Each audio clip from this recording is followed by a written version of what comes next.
अस्सलाम वालेकुम। मैं अमजदुल्ला खान, स्पोक्समैन एमबीटी। मैं फ़िलहाल जो हूँ मल्लापुर बालापुर एरिया में हूँ, जो रंगारेड्डी डिस्ट्रिक्ट तेलंगाना स्टेट में आता है। इशू यह है कि आज मुझे खबर मिली कि मोहम्मद मुस्तफ़ा शरीफ 31 इयर्स, जो as a delivery boy Atlanta में काम कर रहे थे और वो डिपेंडेंट वीज़ा पे थे, उनकी वाइफ जो है ताहिरा बानो वहाँ पर मास्टर्स कर रहे थे। तो ये मोहम्मद मुस्तफ़ा शरीफ अपनी डिलीवरी देकर जब वापस हो रहे थे कि बाजुक स्विमिंग पूल में, यानी जो घर में डिलीवरी देने गए थे वहाँ पर वो स्विमिंग पूल में इनका पैर गिरने से वो स्पॉट डेड हो गए, वहाँ पर मर गए वो। और अब फिलहाल जो है बॉडी वहाँ पर पोस्टमार्टम के लिए हॉस्पिटल में रखी गई। शायद मैं समझता हूँ कि आज वो बॉडी मिलने के इम्कानात है। तो मेरे साथ में जो है मोहम्मद मुस्तफ़ा शरीफ के वालिद मोहम्मद आज़म शरीफ साहब हैं, और ये मोहम्मद मुस्तफ़ा शरीफ के भाई मोहम्मद नवाज शरीफ हैं, और जो मोहम्मद मुस्तफ़ा शरीफ की जो अहलिया थी ताहिरा बानो, ये उनके वालिद हैं, ये मोहम्मद हैदर अली। तो इशू ये है कि इनका तो डेथ हो गया, और ये डेथ जो है जहाँ पर इन्हों डिलीवरी देने को गए थे वहाँ की नेग्लिजेंस की वजह से डेथ हुआ ये। तो हमारी गुजारिश है, गवर्नमेंट ऑफ इंडिया से हमारी गुजारिश है कि यूएस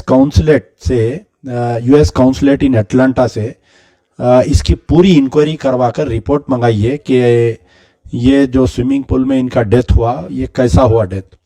दूसरी चीज़ ये है कि इंडियन गवर्नमेंट से हमारी अपील है, रिक्वेस्ट है कि वो यूएस काउंसलेट इन हैदराबाद में रिक्वेस्ट करते हुए इन लोगों को इमरजेंसी वीज़ा दिलाए, ताकि ये लोग वहाँ पर जाना चाहेंगे, क्योंकि इनका लड़का था। अब वहाँ से बॉडी तो लाने का सवाल ही नहीं होता, बहुत लंबा प्रोसेस है। तो दे विल गो एंड इनके वालिद, क्योंकि ये ज़ईफ़ है, अकेले ट्रैवल नहीं कर सकते, तो इनकी अहलिया बेटे के साथ जाएंगे वहाँ पर। और ताहिरा बानो जो उनकी मरहूम की अहलिया है, ये इनके वालिद और उनकी वालदा भी जाना चाह रहे हैं। बहरहाल यूएस काउंसलेट इन हैदराबाद से भी हमारी रिक्वेस्ट है कि ह्यूमैनिटेरियन बेसिस में इमरजेंसी वीज़ा दीजिए। अब हमारे को प्रॉब्लम ये आ रहा कि पहले के जो यूएस काउंसलेट जर्नल्स थे, ऐसे कोई इंसिडेंट्स होते थे, जैसा शिकागो में फायरिंग हुई या कोई इंसिडेंट हुआ, तो इनको हम जब भी ट्वीट करते, हमारा ट्वीट देखकर हमसे कांटेक्ट नंबर लेकर इनको बुलाकर, विक्टिम की फैमिली को बुलाकर वीज़ा देते थे। लेकिन आजकल क्या हो रहा कि हम जो है डीएस कुछ फॉर्म है वो फिलअप करने के बाद में 1 साल के बाद की डेट मिल रही। अब आप बताइए, क्या 1 साल तक ये लोग बॉडी रख लेके तो नहीं बैठ सकते? और ये लड़की, इनकी लड़की अकेली है, वालिद को फोना कर रही, वालदा इधर परेशान, लड़की उधर, उसकी सपोर्ट के लिए इनको जाना ज़रूरी है। तो मैं Indian government external affair minister से रिक्वेस्ट करता हूं कि इस मौजू पर भी आप यूएस काउंसलेट से रिक्वेस्ट करिए कि भाई इमरजेंसी कहीं भी केसेस रहते हैं। अब हमारी कहीं एम्बेसी है, वो वहाँ पर कोई ऐसा इंसिडेंट हो गया, तो इमरजेंसी में हम वीज़ा, यानी कोई फॉरेनर्स इंडिया में है अगर जाना चाह रहे हैं, तो हम उनको जो है इमरजेंसी में वीज़ा देते। कोई भी एम्बेसी का एक काम है। तो US consulate in Hyderabad, US embassy in New Delhi, I request both the agencies to immediately issue visa. जल्द से जल्द इनको वीज़ा देकर इनको बाहर भेजाइए, ताकि ये लोग अपने मरहूम लड़के के और मरहूम दामाद के फाइनल राइट्स में नमाज जनाजा में तदफीन में शिरकत कर सकते। यहाँ पर मेरे साथ जनाब आज़म शरीफ, मोहम्मद आज़म शरीफ साहब है। आप कैसा हुआ, आपको क्या इत्तला हुई, कब डेथ हुआ, और आप लोगों का गवर्नमेंट ऑफ इंडिया से क्या मुतालबा है? हमारे गवर्नमेंट ऑफ इंडिया से ये मुतालबा है, ये सब हमारे जल्द से जल्द जानते, जैसे हमारे पास बच्चे को, जैसे बच्चे को नहीं भिजाने को भिजाओ, हमारे बस वही कोशिश करके हमारे जल्द से जल्द भिजाओ, हमारी वही असल है। ये कब इत्तला हुई? आपका लड़का कब से था वहाँ पर बाहर? 9-10 महीने हो रहा जाके। रिसेंटली गए उन्होंने? 1 साल भी नहीं हुआ? 1 साल भी नहीं हुआ अभी जाके।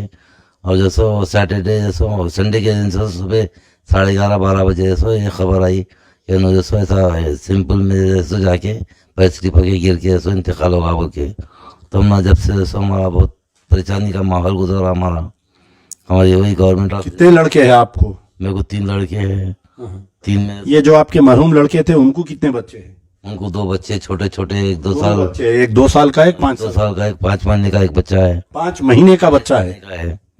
और जो सब बहुत मैं रिक्वेस्ट करता हूँ इंडिया ऑफ गवर्नमेंट से ताकि जैसे जल्द से जल्द जैसे हमारी मदद करे, जल्द से जल्द हमको जैसे वहाँ पे पहुँचाने की कोशिश करे। मेरे साथ में उनके भाई भी है मोहम्मद नवाज शरीफ, मरहूम मुस्तफ़ा शरीफ के। आप बड़े हैं या उन्होंने बड़े थे? तो आप पूरा मेरे बाद वाले भाई है, मैं बड़ा हूँ, मेरे बाद वाले मेरे भाई है मुस्तफ़ा शरीफ। लास्ट आपकी उनकी कब बातचीत हुई थी आपके भाई से? ये मिलादुन नबी के दिन बात हुई थी, उसके बाद बात नहीं हुई। ये मेरे को इत्तला मिले कि इतवार के दिन सुबह 11 बजे कि मेरे भाई का इंतकाल हो गया बोल के। इमीडिएटली मैं वालिद करने आके उनको भी इन्फॉर्म किया। बस यही गुजारिश है कि इंशाल्लाह हमको जल्द से जल्द वीज़ा प्रोसेस हो गया तो बस बेहतर रहता। इंशाल्लाह इंडिया गवर्नमेंट से हम ये अपील कर रहे हैं, तेलंगाना गवर्नमेंट से, केसीआर साहब से, केटीआर साहब से, कि इंशाल्लाह हमारे साथ इंसाफ करें। मेरे साथ एक और शख्सियत है, मरहूम मोहम्मद मुस्तफ़ा शरीफ की जो अहलिया है ताहिरा बानो, उनके वालिद यानी उनके खुसर है। तो प्रॉब्लम यह है कि हमारे हैदर अली साहब के पास जो है इनका पासपोर्ट रिन्यूअल नहीं है और इनकी अहलिया के ने पासपोर्ट नहीं है। तो खैर इंशाल्लाह हम यहाँ लोकल है प्रॉब्लम, वो इनका पासपोर्ट भी हम रिन्यूअल करवा देंगे और इनका नया पासपोर्ट भी बनाने का प्रोसेस भी स्टार्ट करेंगे। आरपीओ हैदराबाद से भी हम रिक्वेस्ट करते हैं और यहाँ का लोकल जो इनका कमिश्नरेट लगता है, मैं समझता हूँ आपको रचाकोंडा कमिश्नरेट लगता है, उनसे भी हम गुजारिश करके जल्द से जल्द पासपोर्ट दिलाने। कि आपको कब इत्तला हुई कि आपके दामाद का ये इंतकाल से पहले कब आखिरी आपकी बेटी से बात हुई थी और बाद में कब बात हुई?